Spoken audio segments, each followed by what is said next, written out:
Convosco. Ele está no meio de nós. Proclamação do Evangelho de Jesus Cristo, segundo São Lucas. Glória a vós, Senhor. Naquele tempo, o Senhor escolheu outros 72 discípulos e os enviou 2 a 2 na sua frente, a toda cidade e lugar onde ele próprio devia ir.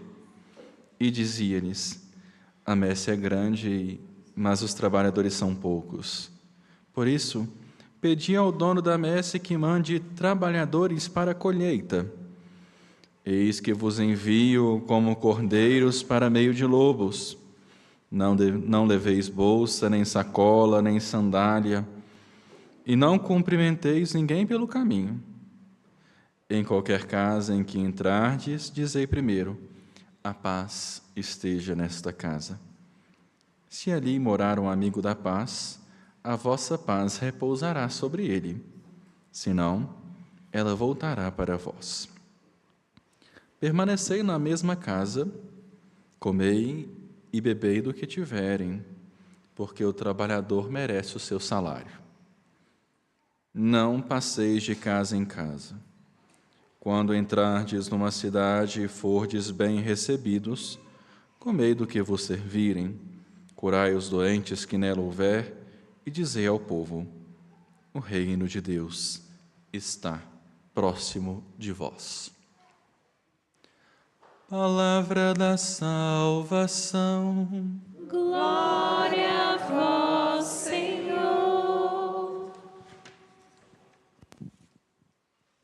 Caríssimos irmãos e irmãs, aqui presentes no Santuário Basílica de Nossa Senhora da Piedade, sejam muito bem-vindos a esta casa de clemência e bondade, para que assim nós possamos nos encontrar com o Mestre Jesus, mas também com sua Mãe Maria Santíssima. A vocês que nos acompanham pela TV Horizonte, pela Rádio América, pelo nosso canal Mãe Piedade no YouTube e no Instagram, também seja muito bem-vindo para esta comunhão espiritual, este encontro com o Cristo Eucaristia, mas também com Cristo Palavra. Amados e amadas de Deus, celebramos hoje, dia 18 de outubro, a festa de São Lucas Evangelista. Friso esta palavra porque às vezes nós temos um pequeno equívoco de achar que Lucas foi apóstolo de Jesus. Ele era discípulo de Paulo, seguidor de Paulo. Paulo, que diferentemente dos outros apóstolos de Jesus, foi chamado pelo próprio Cristo ressuscitado. E assim nós conhecemos Paulo como o apóstolo dos gentios, um grande missionário, um grande arauto do Evangelho. E assim nós vamos compreender que, com certeza, Lucas escreveu o seu Evangelho ouvindo aquilo que Paulo recebeu dos apóstolos. Assim, nós vamos compreender como nós ouvimos nesta primeira leitura da carta de Paulo a Timóteo, que só Lucas permaneceu com ele naquele momento. Porque nós devemos compreender, irmãos e irmãs, que a palavra de Deus ela deve ser anunciada. E assim como no Evangelho de hoje, o Senhor nos envia em missão para anunciarmos Ele. Qual seria o sentido de Jesus ter chamado os seus 12 apóstolos e ficasse lá na cidadezinha deles? Rapidinho todo mundo ia morrer, ninguém ia saber quem era Jesus Cristo, ninguém ia saber quem eram os apóstolos, a fé ia morrer, e acho que todo mundo hoje em dia seria judeu. Ou seja, a palavra de Deus deve ser proclamada, deve ser espalhada, deve ser conhecida. Por isso que no Evangelho de hoje os 72 discípulos Não é mais 12. Agora tem uma lista dos 72. As coisas devem continuar. Os apóstolos morreram como todos nós. Exceto João, não foi martirizado. Os outros todos foram martirizados. Como o evangelista de hoje, nós celebramos de vermelho, porque ele foi martirizado. Derramou o seu sangue por causa de Jesus Cristo. A palavra, ela deve ser proclamada, deve ser anunciada, e às vezes sem dizer uma palavra, minha gente. Às vezes nós vamos evangelizar com sorriso, com testemunho, com abraço. Às vezes nós vamos dar testemunho de Jesus Cristo sem abrir a boca. Quantas pessoas que nós conhecemos são assim? Você chega perto da pessoa, se sente tão bem e fala assim, nossa, eu quero ficar mais aqui. Ela não precisou dizer nada. Ela anunciou Cristo porque Cristo nos acolhe. Cristo nos faz bem, nos traz uma paz. E assim nós vamos compreendendo, irmãos e irmãs, que a palavra de Deus foi se espalhando. Graças aos 12 apóstolos, graças a estes 72 discípulos, graças aos evangelistas que foram escrevendo.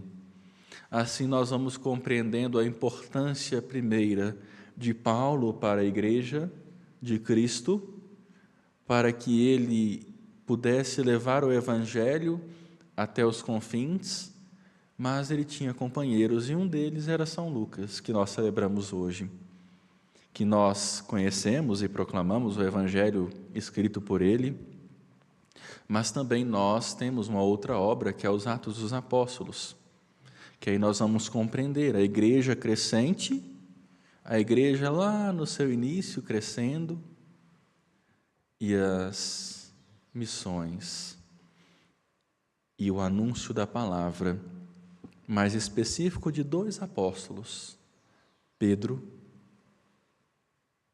e Paulo. Assim nós vamos entendendo a lógica deste evangelista, que tem uma tônica toda especial, diferentemente de São Mateus, que começa o seu evangelho narrando a genealogia, a árvore genealógica de Jesus, advinda de José. Lucas narra a infância de Jesus na tônica mariana.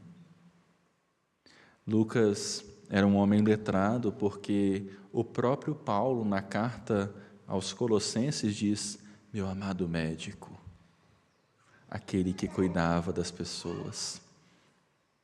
Lucas não era um homem ríspido, às vezes arrogante, como nós vemos um pouquinho de Pedro, de Paulo. Ele era um homem letrado, era um homem do cuidado, e escreveu o seu evangelho dando anúncio do anjo a Maria no primeiro capítulo, anunciando quem era Jesus, o anúncio do anjo, a visitação de Maria e Isabel. Por isso que também Lucas é chamado de o pintor, porque hoje nós temos um quadro de Nossa Senhora do Perpétuo Socorro, um ícone, que narra a imagem de Maria, e este quadro possivelmente é atribuído a São Lucas. Portanto, ele tem uma tônica totalmente diferente, uma tônica voltada para Maria, mas sem tirar a centralidade do Cristo na palavra. Mas percebendo que, através dela, a salvação entrou no mundo. E assim nós percebemos a tônica deste evangelista, a forma de escrever, e se prestamos atenção na oração da coleta, a hora que o padre fala, oremos, nós olhamos também para esse evangelho de São Lucas, como nós lemos na oração coleta, aquele que denunciava as incoerências para com os mais pobres. Porque pobres sempre o tereis, a palavra diz, mas como já disse outras vezes e repito, a preferência da igreja sempre será para os mais pobres e marginalizados. E isso não é comunismo, isso não é ideologia política. Isso é, em primeiro lugar, cristianismo, porque o cristão deve olhar para aquele que mais precisa, parar de olhar para o próprio umbigo e pensar numa comum unidade. E a atividade preferencial da igreja será pelos pobres e marginalizados, mas não é a atividade prioritária ou exclusiva.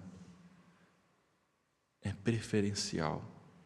Não deturpemos a doutrina da igreja para os nossos bel prazeres. A igreja não veio ao mundo e não está no mundo como instituição para agradar a vontade humana, mas para levar a cada um de nós para o céu, se assim o buscarmos. Mas se quisermos a condenação, também teremos, é só continuar na vida errônea que nós podemos buscar e estar vivendo.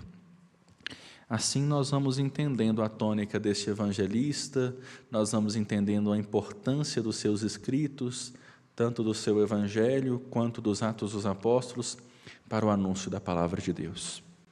E assim nós ouvimos neste evangelho de hoje, em seu capítulo 10º, o Senhor escolhendo os seus 72 outros discípulos e os enviando 2 a 2 à sua frente,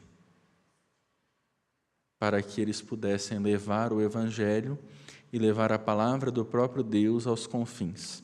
É interessante, por isso que, graças a este envio missionário, nós ainda estamos no mês de outubro, mês dedicado às missões, e assim nós vamos compreender que, graças a este envio missionário que Jesus faz para com os discípulos e faz também para cada um de nós que somos batizados, hoje nós somos Igreja Católica. Igreja universal, não é do reino de Deus não, universal, ou seja, nós estamos no mundo inteiro.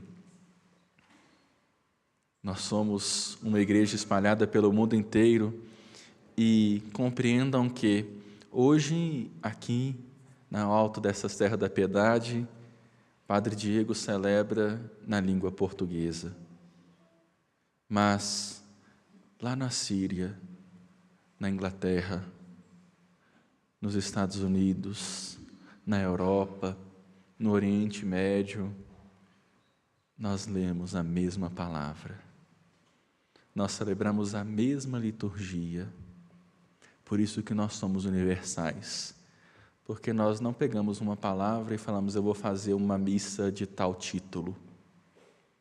A palavra já está aqui, rezada, escolhida, ruminada pela igreja. E assim nós agradecemos a tantos homens que fizeram com que esta palavra chegasse até nós.